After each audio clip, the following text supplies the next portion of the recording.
that the Western plan to isolate Russia has failed. Giving America the leverage to use sanctions as a weapon. So will a BRICS currency arrive, completely replace the US dollar, and become the future of global trade? The crisis in West Asia is discussed in detail. To reverse its ban on girls' education. Western countries suffer from a disease mentality. Now as BRICS Plus, it includes Ethiopia, Egypt, Iran, the UAE and Saudi Arabia.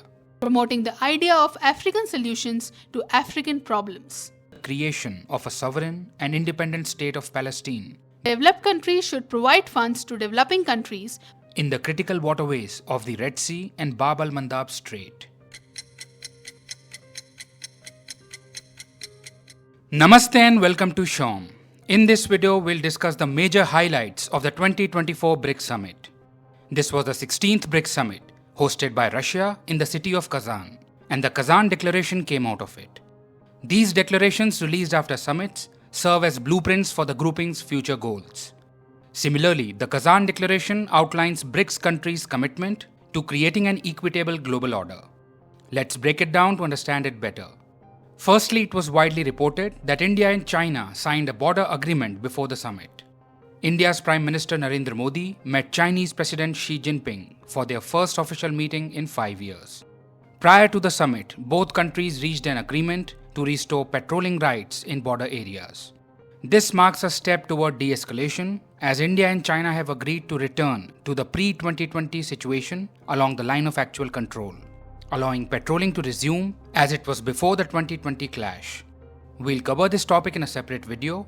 For now, let us focus on BRICS and the Kazan Declaration. Let us move ahead and talk about multilateralism. The theme of this year's summit was strengthening multilateralism for just global development and security. Today, we are facing many serious challenges in the world, such as wars, climate crisis, economic instability, and terrorism. At the same time, new types of challenges are emerging in the digital age, such as disinformation, cyber threats, and deepfakes. Now, no single country can address all these global challenges alone. It is impossible to solve these problems with an isolated approach. This is when we feel the need for multilateralism. Multilateralism means that many countries must come together, pool their resources, cooperate, and address these issues as a global community. This is where platforms like BRICS play a crucial role. BRICS is a diverse and inclusive platform that unites major emerging economies. You might ask, given the number of existing multilateral institutions, what is the need of a new platform like BRICS? The answer lies in the fact that current global institutions are not functioning effectively. They fail to meet the aspirations of emerging economies and the global south.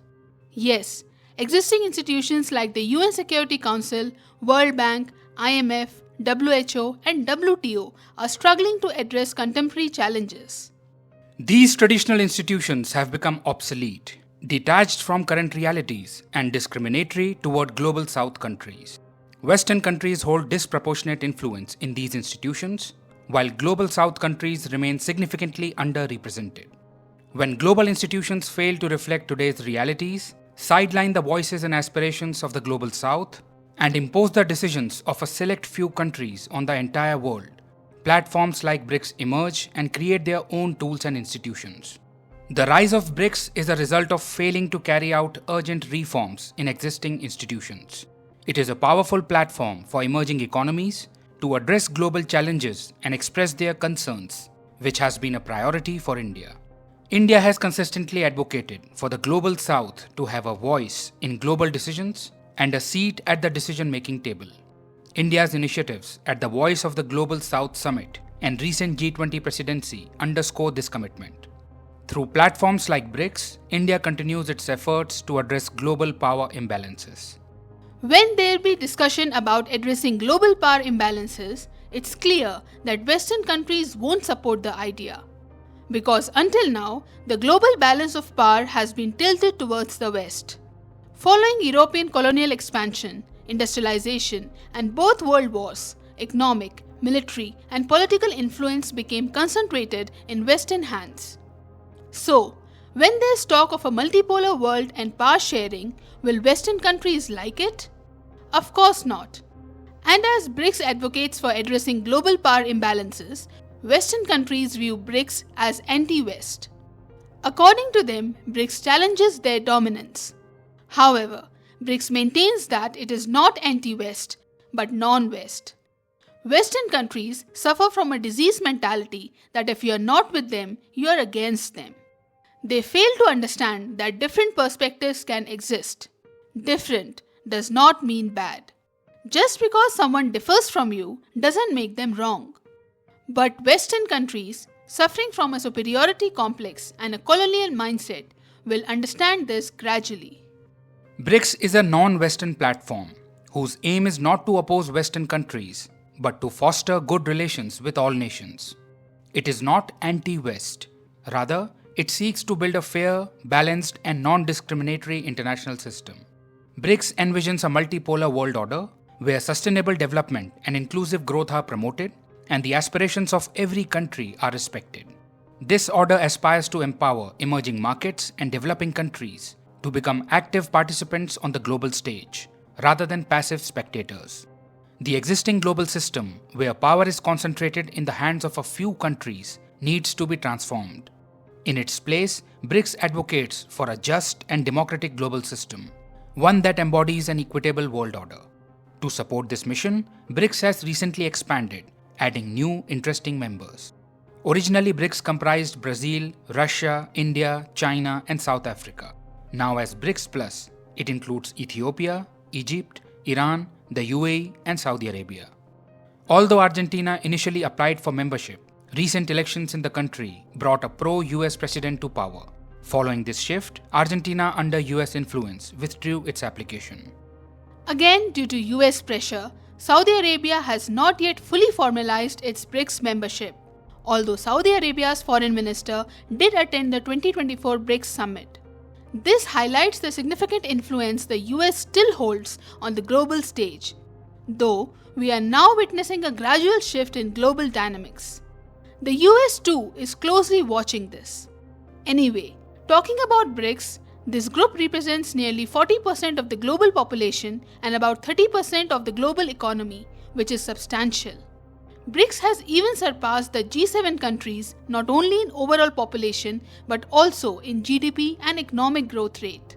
Further, compared to the G7, BRICS also has better access to essential minerals, making it a very powerful bloc. During the recent summit in Kazan, leaders from prominent countries like Xi Jinping and Narendra Modi were present, along with United Nations Chief Antonio Guterres, who attended at the invitation of Russian President Vladimir Putin. This underscores BRICS' significance in global politics. Fun fact, Turkey's President Recep Tayyip Erdogan also attended the BRICS summit, which is quite interesting, because we know that Turkey is a member of US-led military alliance NATO. Naturally, Western countries will not be pleased with the UN chief and the Turkish president attending the BRICS summit, because they see BRICS as a direct competitor to the G7.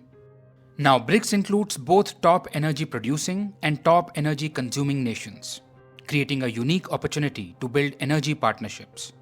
BRICS countries can enhance energy cooperation among themselves, which could reshape global energy dynamics. Politically too, BRICS countries are taking a clear stand against Western dominance. The US and its Western allies wanted Russia to be isolated on the international stage. They wanted Russia to be completely sidelined. However, BRICS countries continued their cooperation with Russia, sending a clear message to the US that they will make decisions based on their national interests, not on the whims of the US. Consequently, Vladimir Putin, against whom the International Criminal Court has issued an arrest warrant for war crimes, successfully hosted a mega event attended by 36 world leaders from across the globe.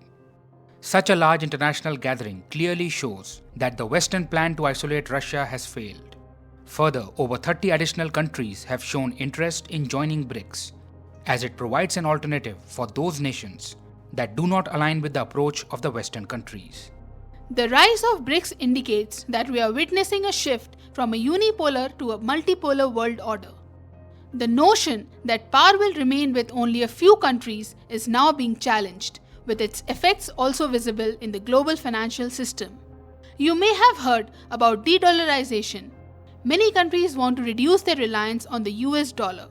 This need arises because the US dollar dominates global trade and finance, giving America the leverage to use sanctions as a weapon and promotes its interests through coercion. Consequently, many countries do not wish to rely on such a currency controlled by another country. Instead, they are exploring alternatives, such as trading in local currencies. For countries like Russia, this shift is even more urgent, because due to the Ukraine conflict, heavy Western sanctions have been imposed on Russia, and the nation is also kicked out from the global SWIFT payment system.